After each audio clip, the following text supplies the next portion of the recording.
Ilara entered the grand lobby of the financial institution, a place of hushed tones and polished marble. She wore a simple grey tunic and black trousers, a silent figure among the suits and finery. Her hair was tied back in a neat bun. A few stray strands framed her face. Her eyes held a depth that few ever noticed. They were like still pools, reflecting the world without revealing a thing. She was not just an observer. She was a sentinel, always watching, always calculating, always ready to act. The bank was bustling with midday activity. Tellers counted money, a manager spoke on a phone call, a security guard stood near the entrance, a bored expression on his face. Ilara took a seat in a corner, a place where she could see everything and be seen by no one, a place where she could assess the flow of the room, the subtle anxieties, the faint whispers of power and greed. She was waiting for a colleague, a man named Marcus, who was always late, always apologetic. He was a good man, but he did not have Ilara's sense of timing or her quiet patience. A sudden loud argument broke out near the service desk. A man in a rumpled suit was yelling at a teller about a missing deposit. He waved his arms around in a theatrical manner. The security guard moved to intervene, but the man was loud and belligerent.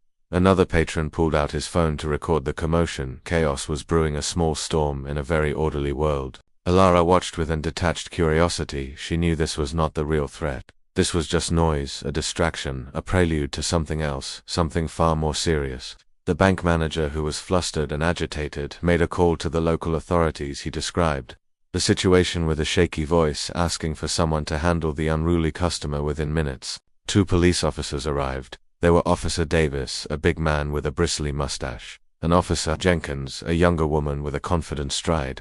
They entered with purpose, their uniforms starched, their faces serious. They scanned the room, their gazes falling on the shouting man and then moving past the crowd to Ilara in the corner. Officer Davis saw Ilara and his eyes narrowed. He nudged Jenkins with his elbow, a silent gesture. He thought he was a very good judge of people. A glance at Ilara and he had her pegged, a quiet mouse, a nervous wallflower, someone who would never cause trouble, but also someone who would be no help at all. He walked over to her, his boots making a heavy sound on the marble floor. Jenkins followed, her expression more neutral but still dismissive. They thought she was just an ordinary woman, nothing special, a timid lady hiding in a corner.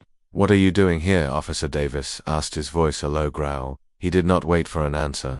"You should move along. This is a serious situation. We have a disturbance." Ilara looked up at him, her eyes meeting his with an unsettling stillness. She spoke. Her voice was soft, but it carried a weight, a clear resonance. "I am waiting for someone." Officer Jenkins scoffed. "You can wait outside. We need to secure this area." She gestured vaguely with her hand. "This is not a waiting room for the public's convenience." Ilara did not move. Her posture remained calm and centered. "I believe I am not in anyone's way. I am not causing a disturbance." Davis leaned in, his tone becoming condescending. "Listen, lady, we have a job to do, and you are just a distraction. You do not understand the gravity of the situation. We are professionals. We do not need civilians in the way." He looked at Ilara's simple clothes, her worn shoes. He judged her. He dismissed her as a nobody, a fly that needed to be swatted away. He thought Ilara was a person of no consequence, someone whose opinion did not matter. He thought she was an ordinary citizen with no special skills or knowledge to contribute to the unfolding event, and he was very, very wrong. At that very moment, a loud crash echoed from the back of the bank. The security guard was wrestled to the ground by 2 men in black ski masks. They carried automatic weapons, and they were not making a sound other than their heavy breathing. Another masked man appeared from behind the counter, a shotgun in his hands. He shot at the ceiling, a terrifying boom that silenced every single person in the bank. The shouting man stopped yelling. The tellers froze. The manager's face went white with terror. This was not a disturbance. This was a robbery, a very dangerous one. Officer Davis and Jenkins were completely unprepared for this. They were trained for petty theft and unruly customers, not for an armed robbery. They drew their pistols, but their hands were shaking. The robbers were organized. They were ruthless. They had the upper hand. One of the robbers saw the officers and laughed, a chilling sound behind his mask. "Look at the cops all dressed up with nowhere to go," he said. He pointed his shotgun at them, and they flinched. Their training seemed to abandon them in the face of this real and immediate danger. Ilara watched all of this. She observed the robbers' movements, their formation, their weapons, their vulnerabilities.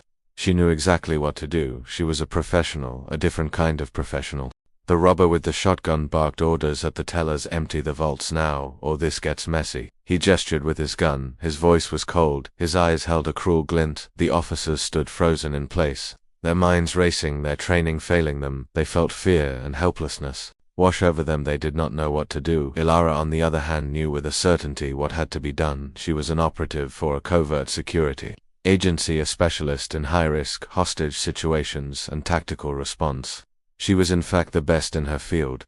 She had been on standby in a nearby cafe when she received a coded message about a potential threat in this very building. She had a small earpiece in her ear that was not visible to the casual observer. She had a concealed weapon, a small but deadly knife.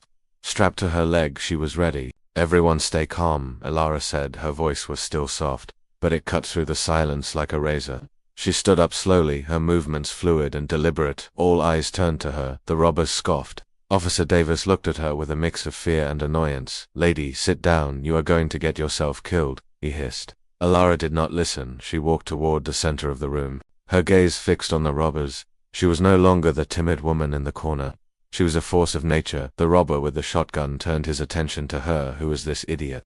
He sneered. He raised his gun to point at her. Ilara's body moved with an impossible speed. Her hand darted out. She grabbed a metal letter opener from a desk. She threw it with a flick of her wrist. It spun through the air, a deadly projectile, and struck the robber's wrist with a sickening thud. He screamed. His shotgun clattered to the floor. Ilara was already in motion. She was like a ghost. She moved behind the other two robbers with an effortless grace. She disarmed one with a swift, precise strike to the elbow and twisted his arm. Behind his back, he cried out in pain. She used his body as a shield, and he was no longer a threat. She then faced the third robber, who was trying to understand what was happening. Officer Davis and Jenkins were staring with their mouths open. They could not believe their eyes. The quiet lady they had insulted, the timid woman they had told to move along, was an absolute whirlwind of skill and strategy. She moved with an economy of motion that spoke of years of rigorous training. She was a machine of perfect execution. The third robber was a big man. He was strong, but Ilara was faster and smarter. She ducked under his wild swing.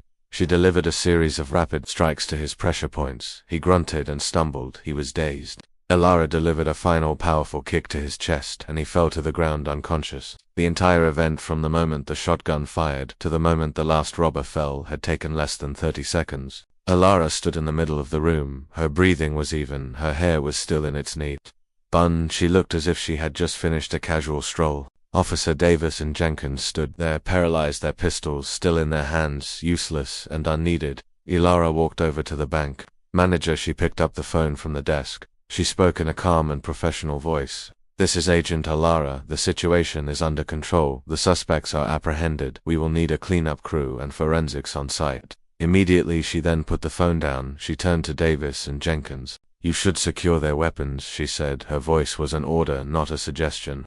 Officer Jenkins, who was still in a daze, nodded and moved to do as she was told.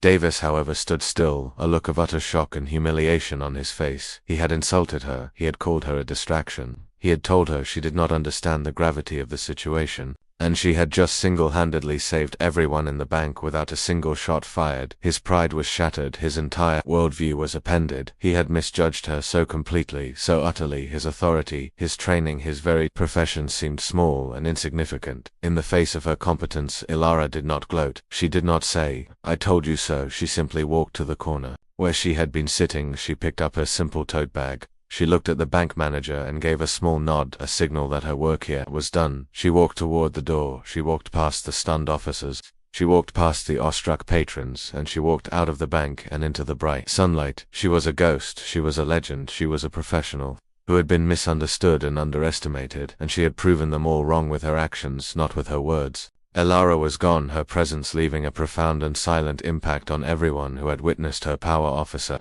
Davis stood for a long time staring at the door through which she had exited. He felt a deep shame, a sense of profound regret. He had made a terrible mistake. He had let his assumptions and his prejudice cloud his judgment. He had failed to see the strength beneath the quiet exterior.